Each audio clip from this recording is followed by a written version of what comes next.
Hola chicos, chicas. El objetivo de este videito es que les entregue algunas recomendaciones o aclaraciones sobre la evaluación de hidrostática, ¿ya? Así que partamos con el ejercicio uno, ¿ya? Dice que se cuenta con troncos de eucaliptus que están cortados como cilindros perfectos de 1,5 metros de largo, 0,6 metros de diámetro. Me dice que la densidad de esta madera es de 780 kilogramos partido por metro cúbico, ¿ya? ¿Cuál es la masa de cada tronco? Y después dice qué presión en pascal ejerce un tronco sobre el suelo si se dispone verticalmente sobre su base, ¿ya? Eh, en el fondo es esto, ¿ya? Asumimos que el tronco está cortado como un cilindro perfecto, como este pegamento que todos conocen, y me preguntan primero cuál es la masa de cada tronco, y después qué presión ejerce, ¿cierto? Si se apoya sobre su base, o sea, si lo dejamos ahí en el suelo, apoyado, ahí, ¿ya? El concepto que tienen que recordar es que si me dan un valor de masa y me dan ciertos datos como el diámetro, voy a usar la mitad del diámetro del radio, si tengo el largo y el radio, yo podría calcular el volumen de un cilindro, ¿ya? Entonces tengo la masa, perdón, tengo la densidad de la madera, tengo las dimensiones para calcular su volumen. Recuerden, densidad, volumen, masa. Y ahí está el concepto de densidad que vimos en clase. La densidad va a ser igual a la masa partido por el volumen. Por lo tanto, aquí lo que tendríamos que hacer, ¿cierto? Como ustedes ya saben, es encontrar el valor de la masa y me dieron los otros datos. Recuerden que el volumen de un cilindro sería igual a pi por r cuadrado, que sería el área de ese círculo de aquí, el área de la base, por la altura. Y la altura sería h, ¿ya? Por lo tanto, tengo el valor de 3,14 pi por el radio, que sería 0,3, la mitad de 0,6 al cuadrado, y por la altura que me dan del tronco, ¿ya? Y ahí puedo despejarse todo el valor de la masa del tronco. Esta es la primera parte. En la segunda parte me preguntan qué presión ejerce el tronco si se para sobre su base, si se posiciona sobre su base, qué presión ejerce en el suelo, así, ¿ya? Inventado el ejercicio, pero para efectos, digamos, de poder ejercitar este concepto está bueno, ¿ya? Por lo tanto, la presión, recuerden que la presión va a ser igual a fuerza partido por el área. El área del tronco lo tenemos, ¿cierto? El área sería eso, el área de la base, pi por r cuadrado, o sea, tengo ese valor. Y la fuerza, recuerden que la fuerza para cualquier objeto que no tiene la capacidad de hacer una fuerza externa propia, la fuerza de un objeto inerte sobre el suelo sería su peso, ¿ya? Por lo tanto, esa fuerza pasaría a ser el peso. Esa fuerza sería la masa del tronco por G. Masa que calcularon antes, ¿cierto? Y el valor de G, ¿ya?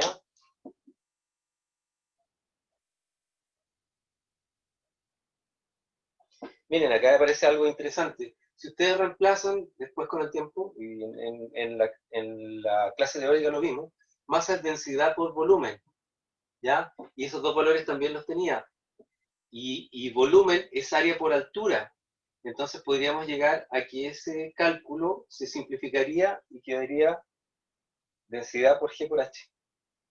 O sea, la densidad de la madera por G, 9,8, y por la altura del tronco debería llegar al mismo resultado que si divido el peso por el área, ¿ya?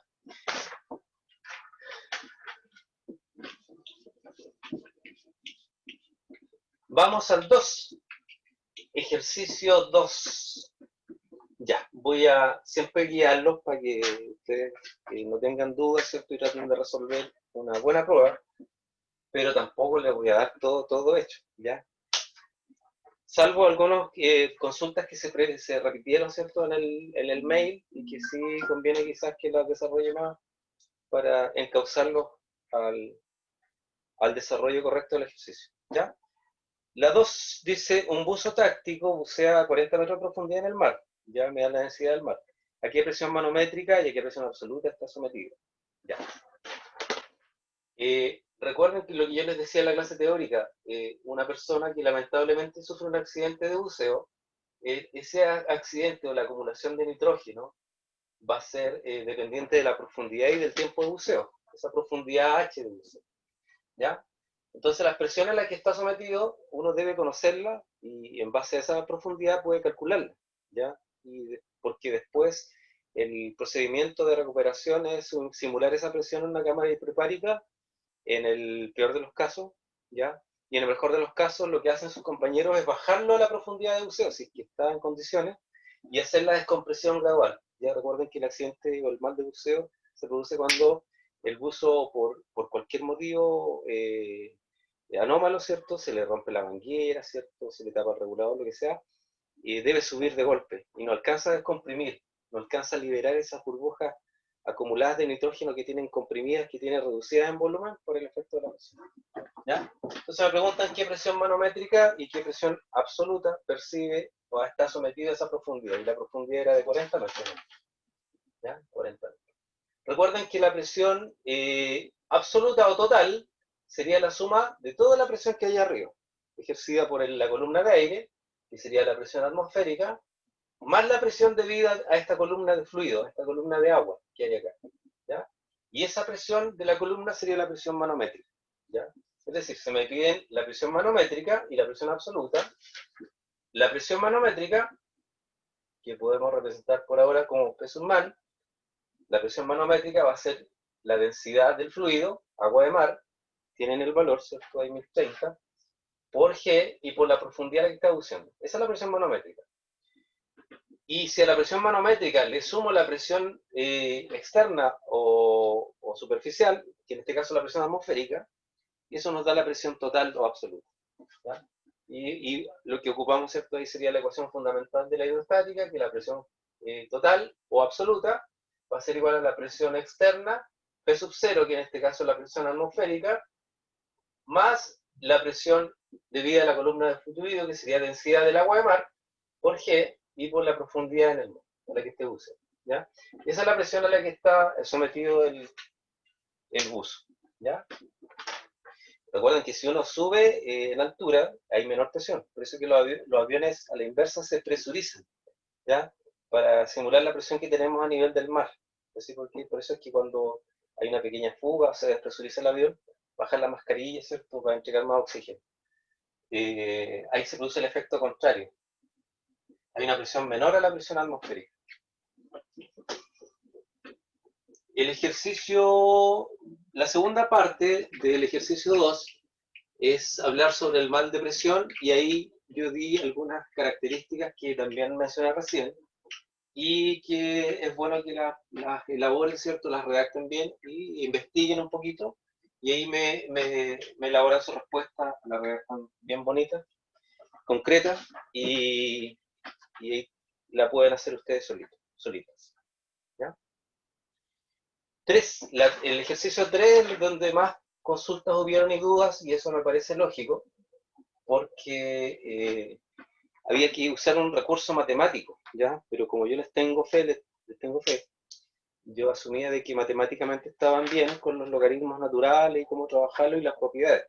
Así que por eso quizás lo vi como que lo podían resolver más fácil, ¿ya? ¿A qué altura sobre el nivel del mar la presión atmosférica es de 80.000 pascales? Ya.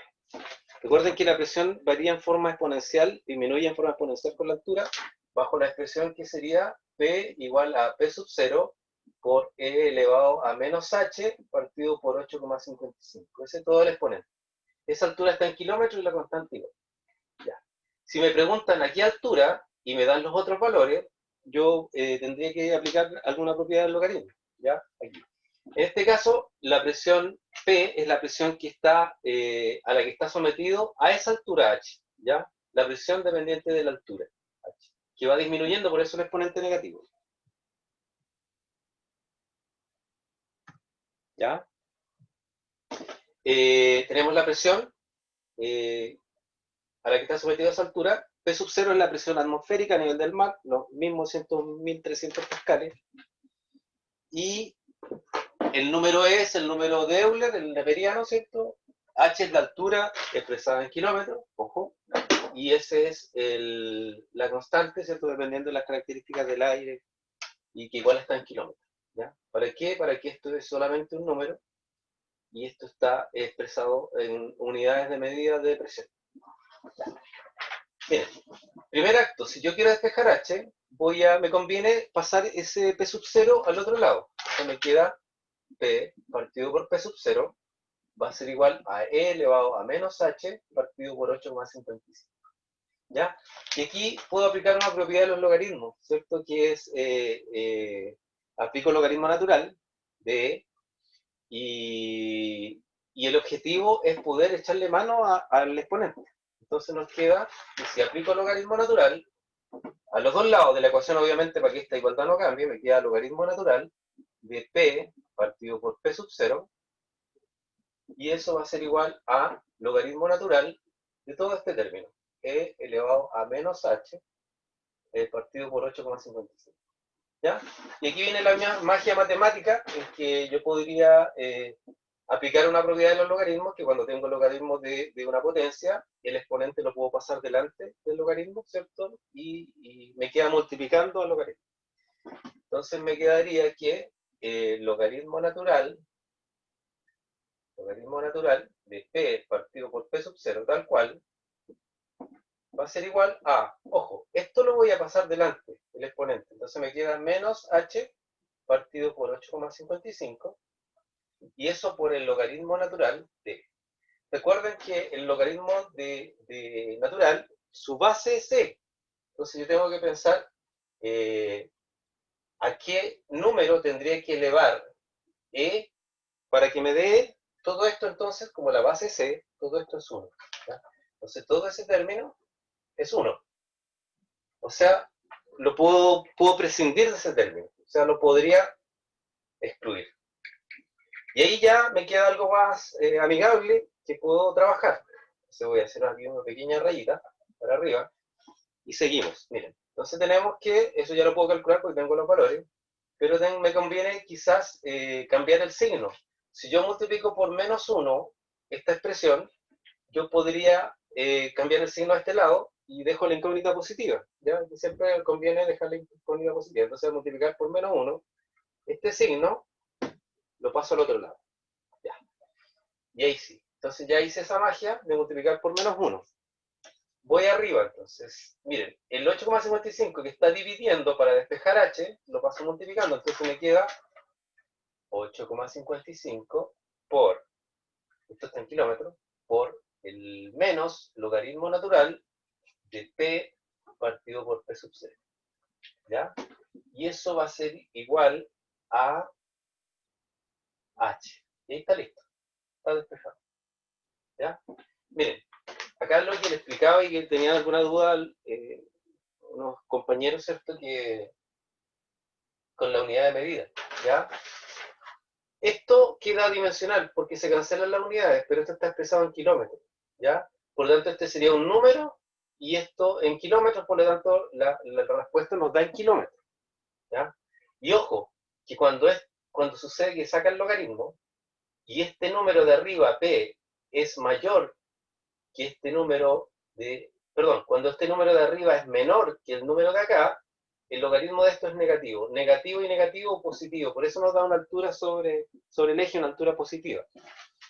¿Ya? Entonces ahí bastaría reemplazar los valores, que sería logaritmo natural, paréntesis de la presión P, que me dan que es 80.000 pascales partido por P sub 0, que es la presión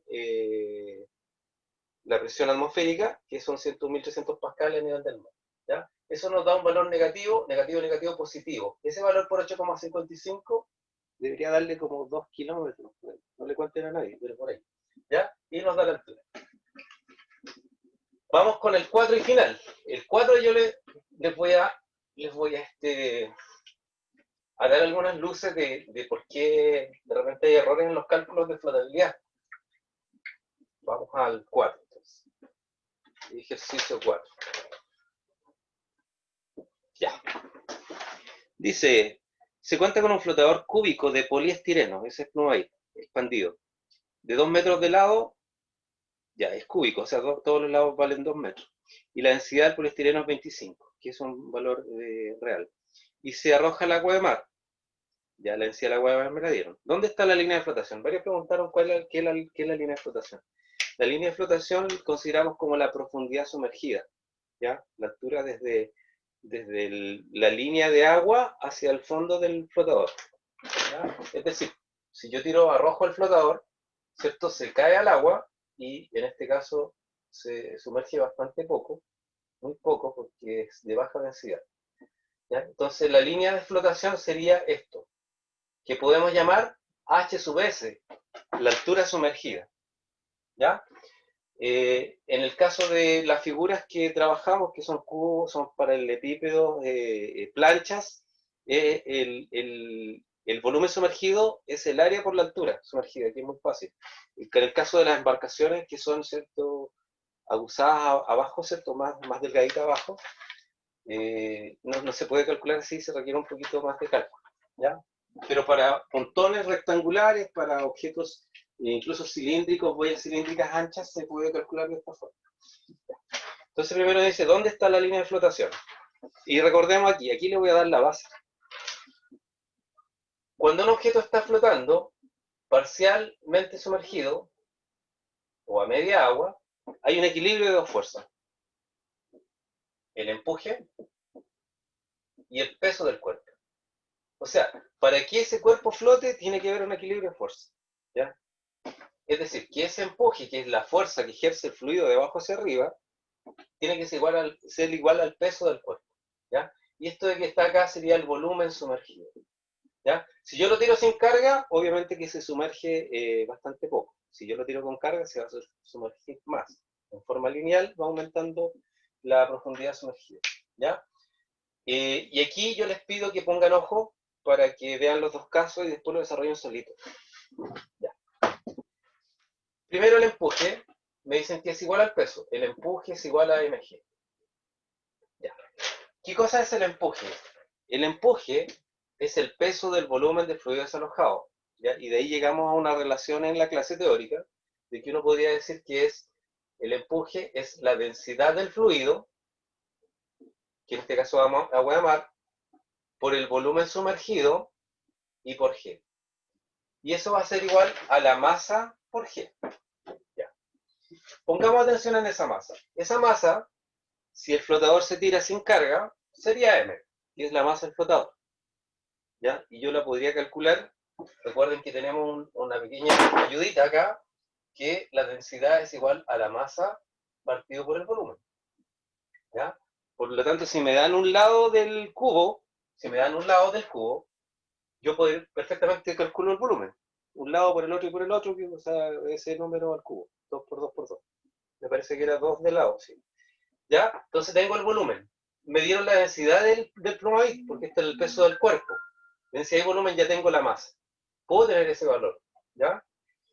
Y acá, ojo, eso es si el flotador está solamente el flotador. Pero si yo le pongo carga, que me parece que eran choritos que estábamos cargando encima, si yo le pongo carga, ahora sería dos masas a considerar. Esa masa podemos llamar que es una masa total. Va a ser la masa del flotador, que tengo que considerarla. No puedo decir que no pesa, aunque son livianos, pero pesan. Y todos estos sistemas de flotación, fíjense que después se van incrustando cirripedes, que son los picorocos, ¿cierto? Choritos por fuera, se van llenando de agua, se van cargando y van adquiriendo más peso. Por eso es que suelen, si no se mantienen, ¿cierto? Si no se ralean, si no se cosechan, estos tienden a sumergirse, a contaminar, la gente pierde su producción, etc.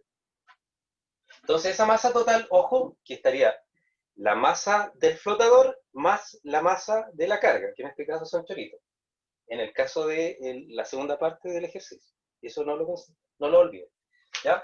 Entonces ahí tenemos que eso sería masa por G. Como les digo, primer acto solo el flotador, segundo acto masa total. Masa del flotador, masa de la carga, ¿ya? Y acá viene un detalle, que para la forma de flotador que hemos trabajado, que es más o menos sencillo, o son cilindros anchos, o son cubos, o son paralelepípedos, y podríamos decir que es medianamente fácil calcular sus dimensiones, ¿ya? A mí me interesa la línea de flotación. ¿Dónde está esa línea de flotación? ¿Cuánto se sumerge? ¿Cuál es la profundidad sumergida de ese flotador? Supongamos que es ahí. Si eso es lo que se sumerge, yo podría generalizar de que para esta figura, las que conversamos, el área por la altura me da el volumen. ¿Ya? Por lo tanto, si hablo de volumen sumergido, podría incluir en las ecuaciones siempre para este tipo de cuerpo, ojo, para estas formas de cuerpo, que el volumen sumergido va a ser igual al área, que se la conocemos, por la altura sumergida. O sea, podría reemplazar este término ahí.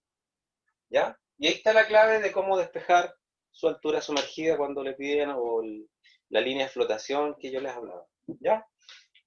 Espero que les vaya muy bien en esta evaluación. Cualquier consulta me la hacen al correo, ¿ya? Y para arriba, no, pues, ánimo, que estén muy bien. Nos vemos. Chau.